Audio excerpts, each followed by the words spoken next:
mighty blighty. I hope you had a very long, relaxing, maybe beer-fueled extended weekend, and I hope you got a chance to sit in front of the telly yesterday and watch the VE celebrations, because both myself and Mr. Michael Brown have noted, no one does pomp and ceremony quite like us British people. As usual, myself and Michael will be jump starting your trading day with our market preview. But before we do, I'll get the legals out the way. So nothing said on this Spaces session constitute trading or investment advice, refers any kind of endorsement by PIQ or indeed myself, Mr. Ryan Paisley, or indeed Mr. Magnificent Michael Brown. Good morning, my friend. How are you? Very good morning to you, Ryan. Good morning, everyone. Very well, thank you. How are you, mate? I'm not too bad. And do you know what? I'm not going to tell everyone that it was actually you that couldn't be bothered to do a blast yesterday. I'm not going to. That's going to be our little secret. Well, as I said to Zach, sadly, I'm not paid enough to work public holidays Nor by am you. I. Nor am I, mate. That makes two of us. Fucking hell. Oh, No, no, dearie but me. jokes aside, I'm very well, thank you. I worked, I got a lot done yesterday, which is good, and I'm ready to seize the trading week with yourself. Good. Right. Well, let's get in and seize the week then, shall we? Let's. Obviously, quite a lot to discuss this morning, given that both Ryan and I pulled a Zach yesterday and have had 3 days off. But nevertheless, we will get into it thick and fast. Let's go all the way back to Friday, first of all, before we start talking about yesterday, because I do just want to have a quick word on the jobs data that we had out of the United States. Headline payrolls rose by 177,000 in the month of April, topping the forecast range, while unemployment held steady at 4.2%, and average hourly earnings growth slowed marginally to 0.2% on the month, down from the prior 0.3%. All of that pretty solid. The only sort of modest negative within the report was a minus 58,000 net revision to the prior 2 months worth of payrolls data, but that still sees the 3 month average of jobs gains hovering around the 150,000 mark. Of course, ordinarily we would be throwing around the word Goldilocks to describe that jobs report: solid job creation coupled with low unemployment and contained earnings growth, a labour market that is not too hot nor too cold. But of course, it is a labour market that is facing very, very significant and plentiful downside risks. Yes. And of course, we are really just continuing to sort of wait for that shoe to drop. It is still a case of slowdown delayed in the United States, as opposed to a slowdown that has been entirely averted. And I guess we're going to be having this conversation again before, in the run up to the May non-farm payrolls number, going, is this finally the month that we see things start to roll over? In terms of other news flow, then, while we were away, because it was a very newsy weekend, to be completely honest with you, just to break down a few of the most notable headlines, which I'm sure our good friend Zach did cover off in his Of course overnight he news did. Of roundup course he yesterday. did. But He's the I'll be honest, best. I didn't read it. So, What? well, Oh, mate. Oh, no. I've read it this morning. Don't worry. In terms of that weekend news flow, then, for the commodity traders out there, OPEC Plus members, they are going to be bringing on board another 411,000 barrel per day supply increase in June. Reuters sources further reporting that they are set to approve another. Jesus Christ, what was that? I've learned how to do sounds on Spaces. Give me a break. I thought we banned the sound effects. Oh, yeah, I forgot. Sorry, off that. Turns out I had learned how to Christ, do it before. give me a bloody heart attack there. Jesus. Where the hell was I before that horrible noise? I don't know. OPEC, OPEC, yes. OPEC, OPEC. 411,000 barrel per day output hike for June, set to approve another such hike for July. And it looks like they are now going to be unwinding the voluntary cuts of 2.2 million barrels per day at this pace through to September, October this year, if compliance with the quotas doesn't improve. Now, this obviously goes back to something that you've been saying for quite some time now, Ryan. It does seem that OPEC Plus is pretty much on its last legs at this moment in time. In fact, the Saudis have been warning cheats among OPEC Plus that they will just continue with the supply hikes unless, quote, they buck up their ideas.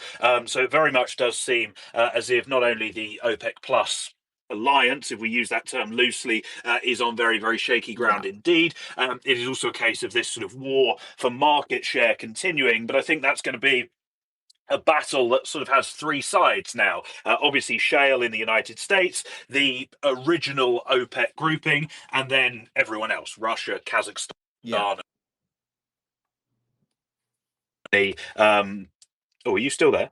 Yep. You did Oh, kind of cut out sorry. for a little bit then. No, that my phone was ringing. Apologies, Ah, that okay. that got in the way.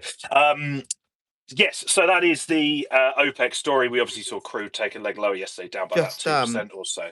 to pat ourselves on the back, we did say like a week and a bit ago that the writing could be on the wall here because we did see an announcement from the Saudis saying along the lines of they've spoken at like they've asked around internally and they're willing to take a like lower prices for a lot longer and they're no rush to get high prices back up. And normally when they say stuff like that, it means they're laying the groundwork to kind of bed the market in for lower for longer or just kind of sideways for longer. And it's exactly what we've seen. And yeah, hats off to our dear friend Joris, who shorted the arse out of crude about 2 3 weeks ago, whatever it was. Um, Indeed, yes, he did. nice trade for him. But anyway, moving on. Yes. Well, actually, I'm not going to move on too far because I'm Oh, go on. sticking with commodities, actually, because, of course, we've heard from Bloomberg sources over the weekend. Obviously, BP, they have got activist investor Elliott involved. Well, they now may have a bit more M&A on their hands because there are reports that Shell have been studying the merits Yes. of a deal for BP. In classic M&A fashion, Shell are apparently said to want to wait for two things before deciding whether or not this sort of a merger should go ahead. The first is a further decline in oil prices, and the second is a further decline in BP stock. And they are, Jesus, you've got to stop that bloody Sorry, noise. that was meant to. For some reason, that the logo for that sound was a chart going downwards. I don't know what sound I was expecting, but it wasn't that one. I'll stop now. I promise. I promise. I wasn't expecting that either. Sorry. We did, within these sources reports, Bloomberg sources also noting that Shell may instead opt to pursue share buybacks or smaller deals instead. And actually, a little tip of the hat to our good mutual friend Michael Hewson on this one, because I think Shell did mention in their earnings call last Friday that they would rather buybacks to large M&A But at this moment yeah, in time. also, so can you imagine the hurdles that Shell and BP would have to go through to get this signed off by the Monopolies Commission and such like? Well, the way we were actually talking about this last week on our podcast, to give that a little bit of a plug. We the way I would liken it is, I think the only way this happens is in a circumstance akin to the merger between UBS and Credit Suisse, where it's effectively the government saying things are so bad for the other one that you have to take them over, otherwise it's going to be pretty terrible for you as well. In a sort of quote unquote normal market and economic conditions, I can't see it happening whatsoever, to be Oh honest. yeah, I can't see that happening at all. But yeah, no, an interesting one to follow though. Indeed, and BP has had a little bit of bounce as the London market reopens this morning. Three other things from the weekend before we get to yesterday. I told you it had been a busy weekend in terms of news. We had a few comments out from President Trump. He was doing a whole load of interviews on the Sunday TV shows in the United States, reiterating that he wants the Fed to lower rates, but saying that he's not going to remove Powell before his term is up in May of 2026.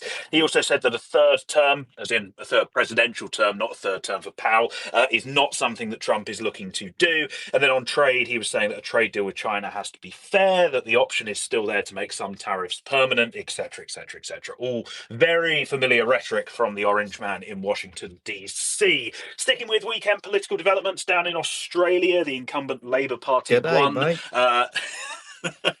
The incumbent Labour Party won the elections very, very convincingly indeed. They will be forming a majority government with Anthony Albanese given a second term as Prime Minister for the next 3 years. The results were so bad for the opposition coalition party that their leader, Peter Dutton, actually ended up losing his seat, as well as the seats of about half of his MPs. So very, very grim for the Conservatives down in Australia. And last but by no means least from the weekend developments was a very surprising announcement out of Omaha at the Berkshire Hathaway AGM. Warren Buffett announcing that he is going to step down as the Was it? chief exec of Berkshire at the end of the year. Wasn't He this will kind of remain. wasn't this telegraphed though? Sure, because there was I did see quite a few people talking before this that this is like likely to be his last one, and here's the one where he announces that he's stepping down, yada yada yada. I'm not sure it was a I massive don't think it surprise. was.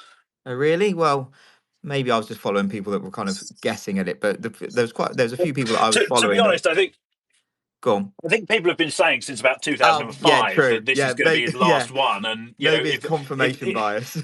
I'm not being funny, but clearly he is an absolute legend, and that word is thrown around far too many times. He's been at the helm for 6 years, but Yeah, at 94, you're not exactly sticking your neck on the line to say, yeah, there's a decent chance this is his last one as CEO, true, because he's got true. to come sometime. But nevertheless, Vice Chair Greg Abel will take over. That is the bit that has been telegraphed. Greg Abel has been sort of groomed as Buffett's successor for quite some period of time. Buffett will stay on as chair. Of course, Greg Abel takes over Berkshire Hathaway when they are sitting on a new record cash pile well in excess of $300 billion. And, well, I really wouldn't want to be in his position when he has to make his first deal with that cash pile, because the amount of scrutiny that is going to be on that chap is going to be insane. But nevertheless, the best of luck to him. In terms of yesterday, then, it was a bit of a soft start to the week in terms of risk appetite. And actually, we saw a little bit of that kind of sell America trade coming back into the fray as the new trading week got underway, although conditions were relatively thin with holidays across a number of Asian centres and, of course, here in London as well. Nevertheless, the S&P 500 lost around about 0.6%, and also the Nasdaq 100 traded about 0.75% lower, while we saw losses across a steeper Treasury curve, with the 10-year yield rising by 6 basis points and the 30-year yield rising 7 basis points back to 4.85%. While the dollar traded very choppily, ending the day unchanged, but we did see the greenback trade as much as 0.5% lower against most peers on an intraday basis, with the dollar index trading down to lows around 99.5. The best performer on the day across the board was gold, with the yellow metal shining once more as spot Ah, gold added 2.5% and traded back gold. above $3,300 an ounce. In terms of catalysts yesterday, of course, there was plenty of news on the trade front. This time, President Trump is throwing tariffs around on films, announcing on Truth Social that he wants to put in place a 100% tariff on movies coming in from overseas. There were later reports via the Hollywood Reporter. I've got to admit, I never thought I'd see the day when they were moving markets, but there we are. The Hollywood Reporter was saying that actually no final decisions on this has been made, but if we were to see a significant tariff, or any tariff whatsoever, imposed on films, I think this would be a significant escalation and shift in the tariff rhetoric and in the trade war more broadly, because thus far we have only seen these tariffs imposed on goods. If we start to Yes, see tariffs imposed on films, then that is when you start to see tariffs broadened out into the services sector as yes. well. And that And do you know is what? very, very concerning indeed. I'm glad you picked up on this, because I actually spoke about this with Angie yesterday in the grain market blast. This is a complete like new trajectory for these tariffs. And when you think about the countries that are in trouble with this, so for instance, Canada, UK, some Scandinavian countries, etc., they do huge tax breaks for Mm. films. So this really is hitting like a different. This is coming from a different angle. So it'd be an interesting one to see what the follow through on this, because when you look at the studios, it's like Canada are massive for it, and the UK obviously Elstree Studios. So yeah, an interesting one to look at. And if it does go ahead, I'm assuming you're going to have to be putting your casting couch on eBay or something like that, or Facebook Marketplace. God, well, it'll have to be wiped down first. Whoa, whoa, Michael! I've created you a start. monster. I've You created a started it. monster. You started it. The other point on this Move on. services issue, as you said, not only is it a case of it's going to hit various countries quite hard, particularly here in the UK.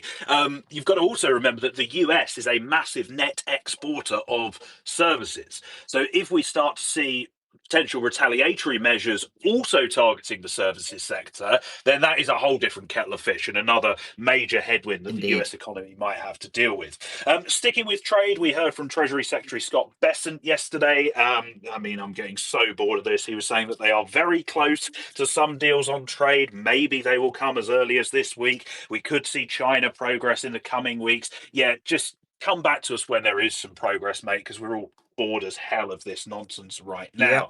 Yep. We also, just lastly on trade, There was some reporting out of Japan yesterday from Kyoto. Now, this is important because Japan were proposing a full exemption from quote unquote reciprocal tariffs as part of all of the deal discussions that are going on between them and the United States. What the US have apparently come back with, according to these sources' reports, is saying that they would consider lowering the 14% Japan specific levy, but that they would not consider removing the 10% baseline reciprocal tariff, no matter what agreement these negotiations culminate in. And I think this is very, very important because if this is how it works, a case of, you're going to get a trade deal, but whatever deal you get, the minimum tariff is still, the floor is still going to be set at 10%. That could be quite a worrying precedent, and it means that the overall average effective tariff rate will still remain relatively high, Yes. even if deals are indeed struck. But of course, usual caveats apply. It's sources reporting, so do bear that in mind. In terms of economic data, yesterday we did have the latest ISM services survey out of the United States. The services PMI ticking up to 51.6 from a prior 50.8. New orders also coming in rather healthily at 52.3, but the prices paid metric that rose to 65.1, which is the highest level since January of 2023. A few other bits and bobs from yesterday, just quickly. We did have a 3-year note auction in the United States that stopped through the when issued by 0.2 basis points, so a fairly decent auction there, ahead of a 10-year sale later today and a 30-year sale on Thursday.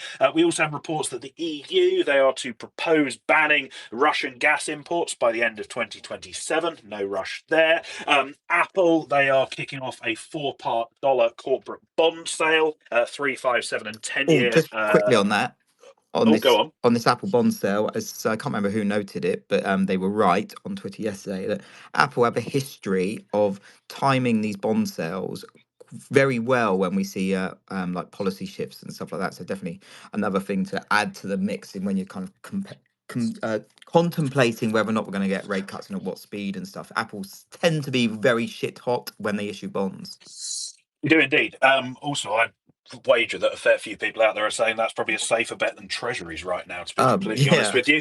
I don't blame them. Last but by no means least, a couple of bits of M&A news out of the UK this morning as trade gets back underway for the week. The first is that DoorDash, they have agreed to buy Deliveroo for 180 pence a share. That is an all-cash deal. For context, Deliveroo, they IPO'd in 2021 at 390 pence. So a fairly chunky discount to that IPO price, but the deal has finally been delivered nonetheless. And last but by no means least, Associated British Foods, who most people will know as the owners of Primark, not that that's somewhere I ever have set foot in, they Yeah. are nevertheless in talks with a group called Endless on a possible deal to sell their Allied Bakeries unit.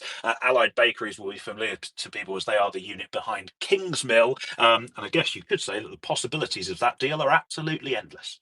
Oh, go away. Um, right, thank you for that, Mr. Michael Brown. So I'll quickly jump in with some choice headlines from Zach's fantastic overnight news roundup. If you're not subscribed to our Substack for that, do so. It's the best way to catch up with all the overnight market moving news that you might have missed whilst you were tucked up in bed. So starting off in trade, obviously Trump to announce pharmaceutical tariffs within 2 weeks, escalating trade policy focus. US poised to reveal semiconductor tariff details soon, intensifying global trade tensions. Trump signs executive orders to fast track pharmaceutical plant approvals, boosting domestic manufacturing. The White House confirms Trump's unwavering commitment to trade showdown, with China. US Canada trade deal talks face complexity with Trump Carney meeting expected to be contentious. Chinese exporters undervalue cargo to dodge Trump tariffs, posing enforcement challenges. Well, I thought everyone saw that coming. European and Asian makers hit by soaring US shipping costs due to Trump's new port fee policy. China jobs market shows strain 1 month into the US tariff war, testing Beijing's resolve. Japan's ruling party resists US rice import proposal in tariff deal negotiations. In macro news, Federal Reserve to extend its wait and see stance on rate cuts amid tariff driven inflation risks. That's gone to the Wall Street Journal. Obviously, so expect that to be from the Fed whisperer, Nick Timiraos. US shell giants Diamondback and Coterra cut capex as oil prices slide, signaling potential production peak. The Taiwan dollar stabilizes after a seven-session rally, with central bank likely intervening. Hong Kong central bank intervenes as currency hits upper band limit for fourth time this month. That's going to Reuters. Hong Kong's Also, just yeah, sorry, I was going to say, just on the Hong Kong story, that intervention was actually a record. I think it was 60 billion Hong Kong that chunky. they sold overnight. Chunky Monkey. Hong Kong's freight forwarding industry reels with a 41% of container capacity to North America cancelled. So that is a biggie.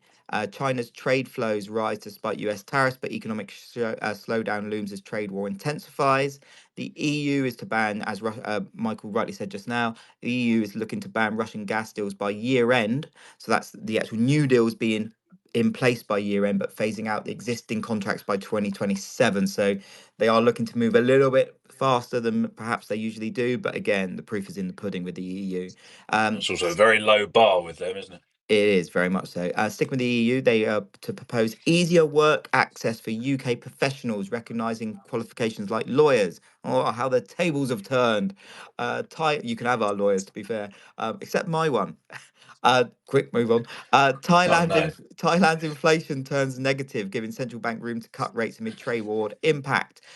Trump's tariffs threaten Thailand's economy with up to $24 billion in losses across key sectors. Geopolitics, EU to ban Russian gas deals. Oh, that's the same. I'm not sure why it's doubled up there. Ukraine forces attack Russian power substation in Kursk, escalating cross border conflict. Multiple explosions have rocked Sudan's Port Sudan. A civil war disrupts the capital for a third day.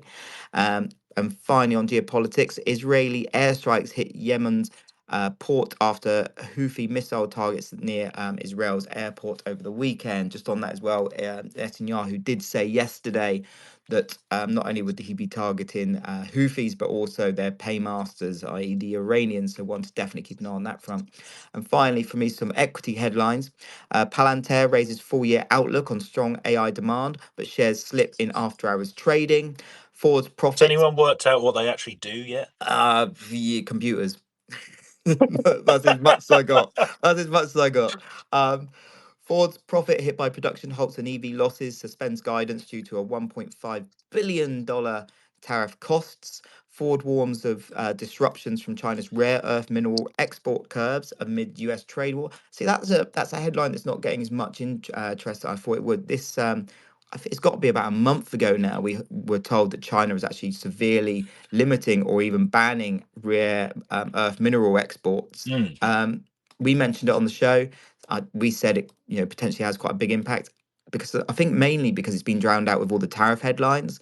But yeah, that's really starting to bite people. So I want to keep an eye on that front. Again, me and you ahead of the curve as normal. Him and hers revenue doubles with 38% subscriber growth, but Q2 outlook misses Wall Street targets. You mentioned about DoorDash being looking to be acquired by Deliveroo for 2.9 billion. Um, Department of Justice proposes Google divest its ADX and DFP ad platforms after antitrust ruling on ad tech dominance. Alphabet's Waymo to build autonomous Jaguar and Zika vehicles in Arizona with Magna. Mattel withdraws financial targets, plans price hikes due to tariff-driven costs increases. Philips cuts 2025 profit margin forecast, citing a 283 million to 340 million hit from US tariffs. And finally, for me, Continental AG doubles earnings as car parts costs and tyre sales rebound. So they're obviously gaining some traction.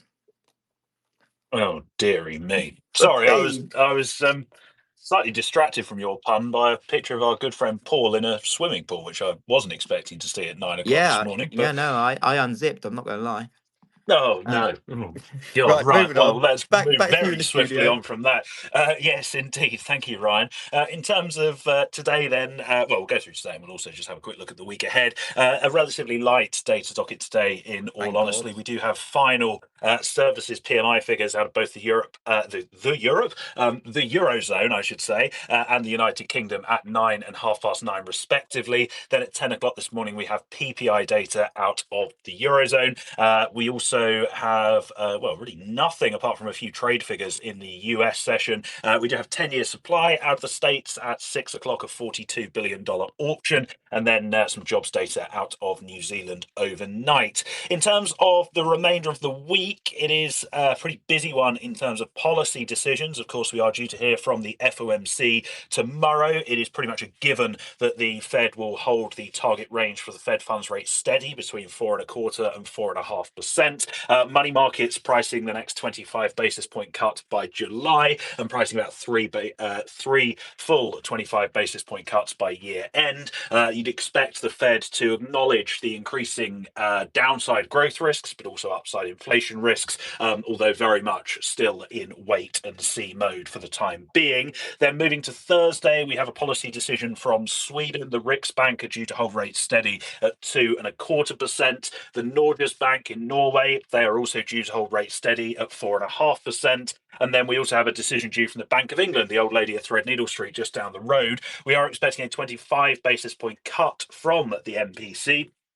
That would lower bank rate to 4.25%. There will probably be one or two dissents in favour of a larger 50 basis point cut, and money markets are pricing bank rate ending the year around 3.5%. So effectively a cut on Thursday lunchtime, and then 3 further cuts beyond that. In terms of other things to focus on, as I said, a busy week of Treasury supply, 10-year auction today, 30-year auction on Thursday. Now that the ISM services PMI figure is out of the way, the data docket is a little bit quieter actually this week, to be completely honest with you. I guess the main highlight will be April trade data out of China, which is due out on Friday morning. Of course, the exports number will be closely watched, particularly given this is April data. It will reflect the effective trade embargo that is now in place between the US and China. Earnings season rolls on this week, although most of the major reports are now out of the way. There are a few notable companies reporting this week, including Supermicro and AMD after the close today.